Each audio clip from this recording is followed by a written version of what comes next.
scripture today will come from John chapter 21, starting with verse 15.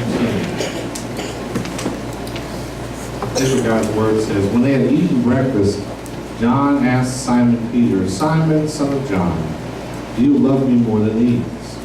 "Yes, Lord," he said to him, "you know that I love you. Feed my lambs," he told him. A second time he asked him, "Simon, son of John, do you love me?" "Yes, Lord," he said to him, "you know that I love you. Shepherd my sheep," he told him.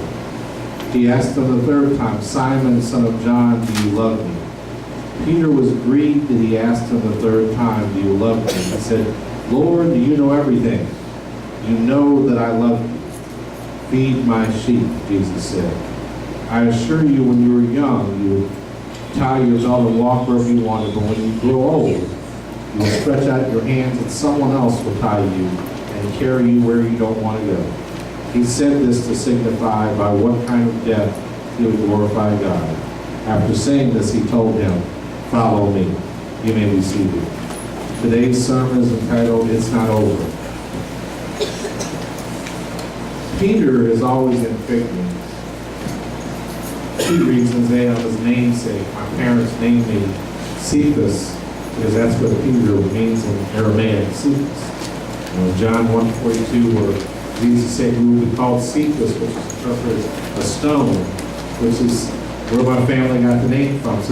So he was always one of those characters I wanted to know about because I had his name. I identify him in other ways as well because, like Peter, sometimes I don't always do things right. Sometimes I have times when I seem like I'm doing everything God wants me to do, and then there are other times I do stupid stuff, and I just look in the mirror and go, "What in the world would you think?"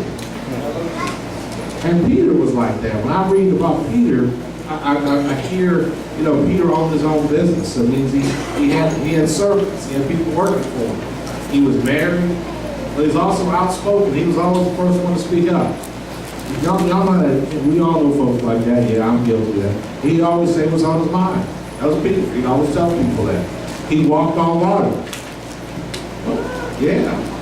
When Jesus came walking out on water, everybody else was scared. Peter said, "Lord, if that's you, tell me to come out there so I can walk on water too." And guess what? Jesus said, "Come on," and Peter walked on water. What? Yeah. The other disciples can't say that. Peter did it. He identified Jesus as the anointed Messiah that they had been waiting on. When Jesus was asking, "Who do men say that I am?" he said, "Who do you say I am?" And Peter said, "You're the Messiah. You're the anointed one. You're the Christ. You're the person we've been waiting on." And Jesus looked at him and said, "Flesh and blood didn't tell that to you." So he was someone who spoke out, but sometimes he was right in speaking out. And that boldness was awesome. When they got ready to arrest Jesus, he pulled a sword out and chopped the ear off of one of the guards. Yeah, that's right, he was trying to protect. He said, "Yeah, you can't take it." But Peter also had some failures that really marked his life. That when we look at it, we can say, "Wow, that sounds like something I've done." And the reason the Bible doesn't hide that from us is it wants us to know that no one is perfect. Hello? If you're perfect up in here, try walking on some water. Turn water into wine. I mean, we can go to H-E-B and get some wine. Last I checked, ain't none of us have turned water into wine. Amen? But then, Thursday night of what we call the Holy Week happened. And what a night it was. It was a night in which they had a Passover service.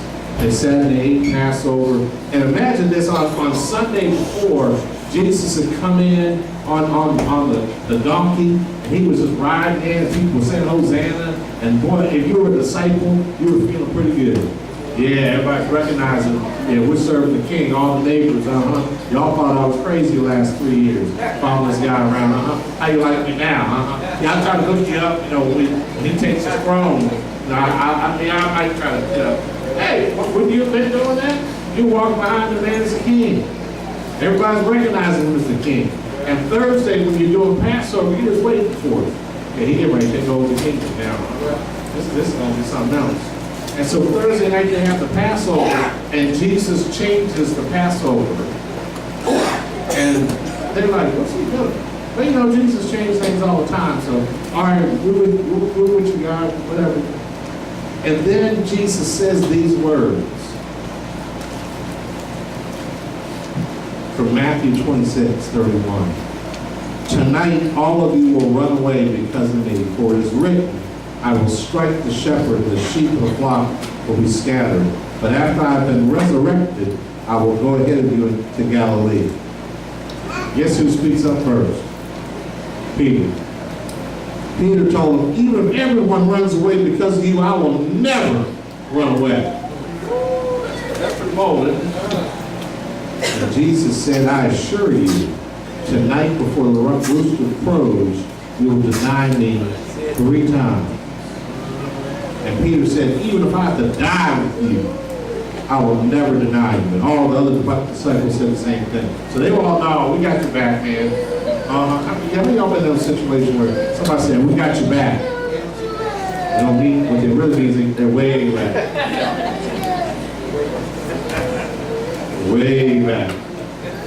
So they eat the meal, they go out, and now we did Passover Friday, and then you drink 4 cups of wine, and we were drinking a little Dixie cup, taking sips of wine.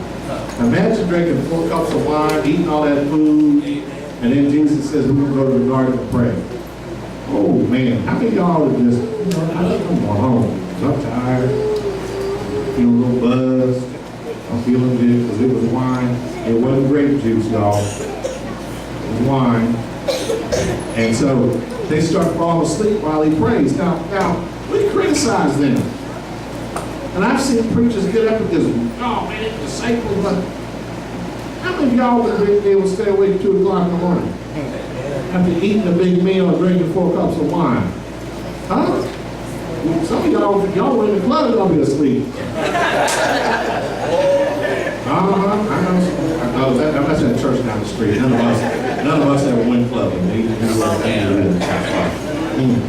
So after this happens, they come, they arrest Jesus, and they take him to court.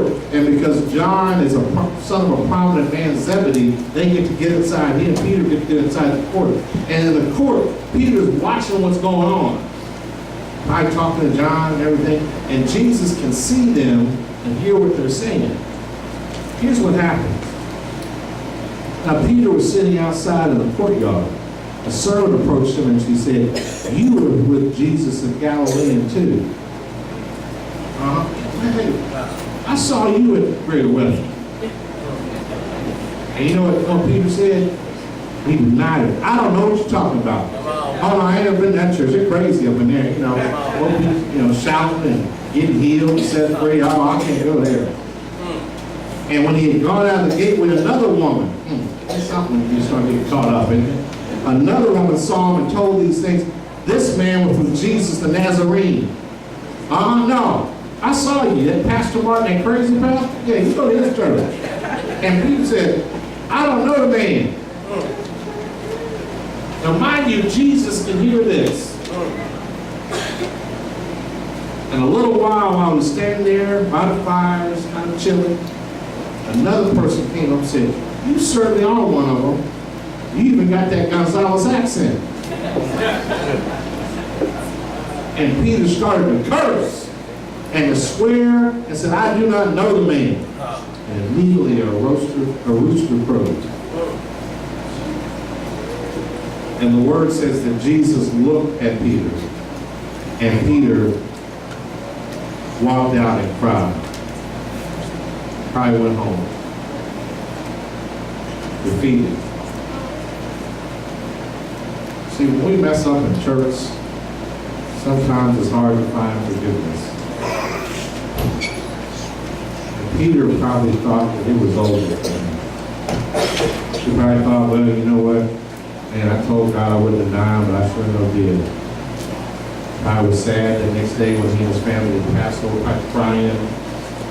I mean, all the disciples, really, if you see your leader crucified, die as a criminal, wouldn't you be kind of scared?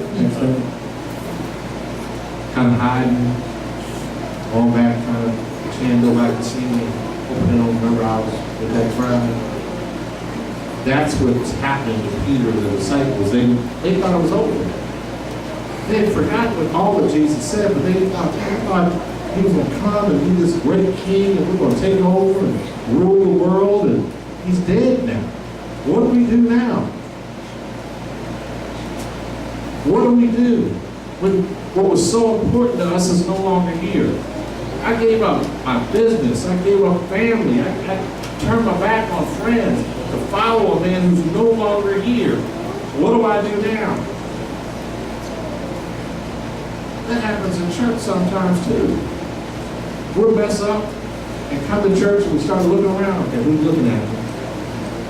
And some churches, thank God not ours, they would look too far.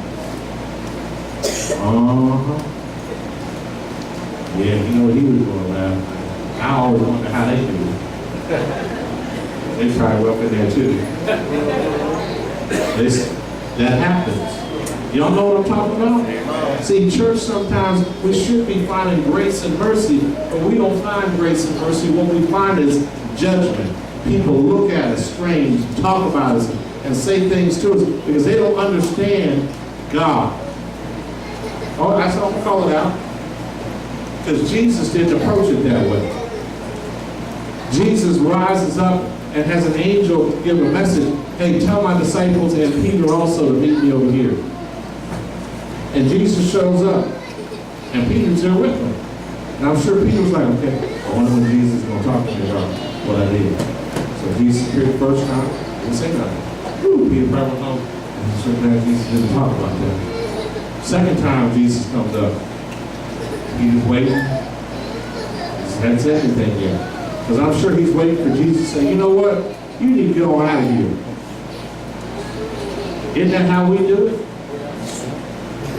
You done messed me over, stabbed me in the back, in my face. How many of y'all would put up with that? Somebody just take the nightstick and turn around, stab right in the back. Man, you're right in front of my face. How many of y'all ever had that done to you? Where folks have messed you over, done bad things, and act like they don't know who you are when you're in your time of need. Here's the sad piece. We do it in church all the time to people. Because we don't understand Jesus. Now, of course, I'm talking to church down the street. But we don't do that here everywhere, thank God. But I want you to understand why some people don't come to church. Why some people could care less about believing in Jesus, because we're supposed to be given an example, and they don't see that example. They don't see the love of God in us. They don't see the love of Jesus in us. They figure if they mess up, if I go to church, everybody's going to talk about what I did. Preaching from the pulpit, and let everybody know they're going to make me sit on the mourner's bench. How many of y'all remember the mourner's bench? Man, sit up, let everybody in church know you're messed up. Sit on the mourner's bench so we can all look at you. Yeah, and the sinners. Right down at you.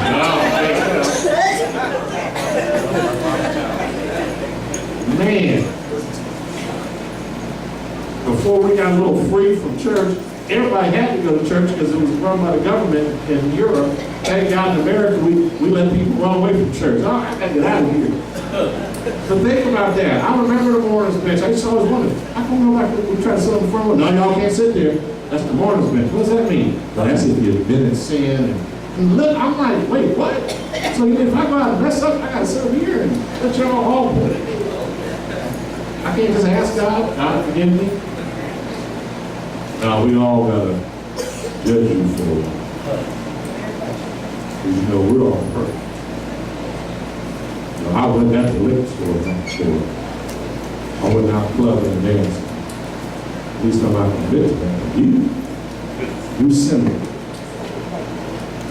The third time Jesus came to visit, he finally talked to Peter.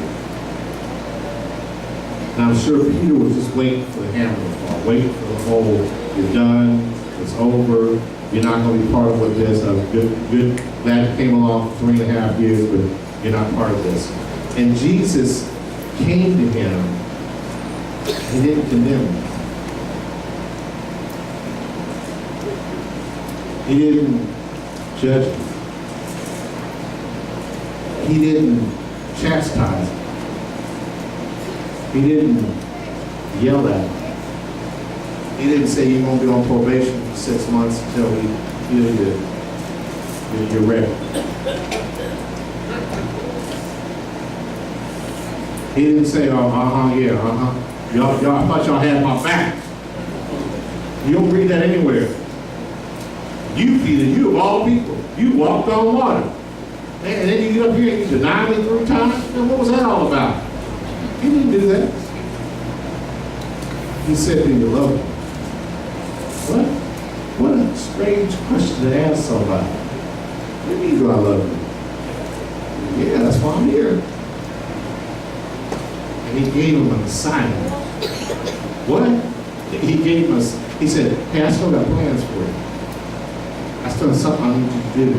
Well, I'm sure people are like, whoa, wait a minute, God, what about, what happened? We gotta, are we gonna work that out? We're gonna talk about it? No, I need you to lead my people. I need you to win souls. I need you to go wait in the upper room and get power and authority. Because, see, it's not over until God says it's over.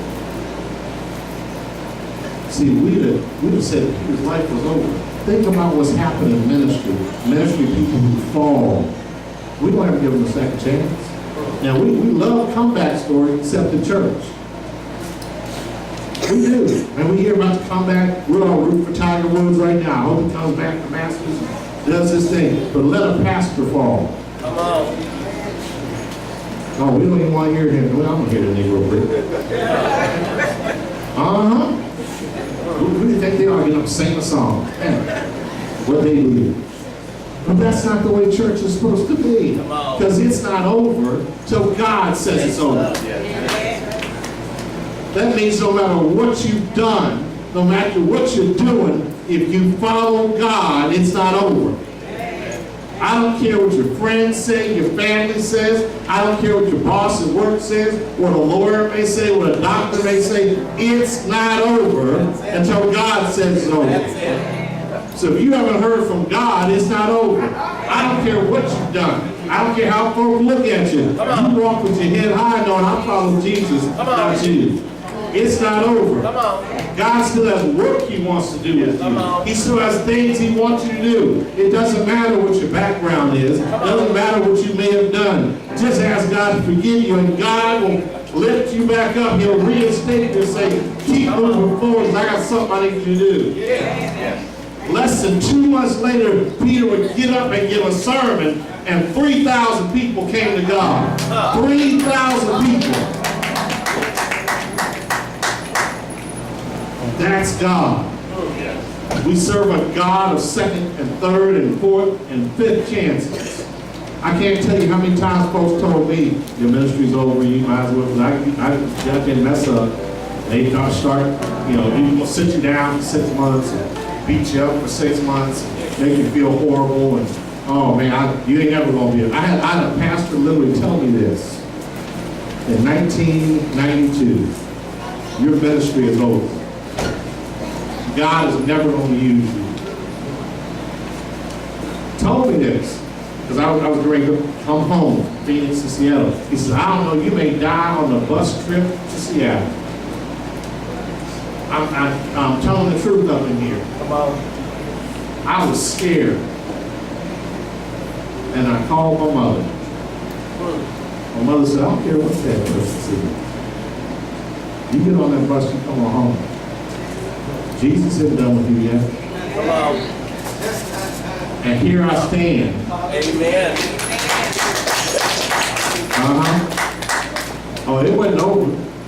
God still had work for me to do. I thought I'd never find a good wife. God still had work for me to do. Thought I'd never have children I could raise myself. God still had work for me to do. Thought I'd never pastor a church. God still has work for me to do. And he's got work for you. He doesn't need you to be perfect. If you were perfect, he wouldn't have to come down. Come on now. Come on. If you could do it by yourself, you wouldn't need God. That's why we need him. Because it's not over until he says it's over. That means as long as you have breath in your body, as long as you can do something for God, it's not over. Give it to God. Give God your life. The last thing he tells Peter is, follow me. What? I can't read for the review. No. Follow me. What? Follow me. Follow Jesus. Give him your heart. He can fix anything. I don't care what it is. He can fix it. He can fix your marriage. He can fix your relationship with your kids. He can fix your relationship with your parents. He can fix anything. I'm telling you, God can fix anything. It's not over. But God says it's over. Stand on your feet.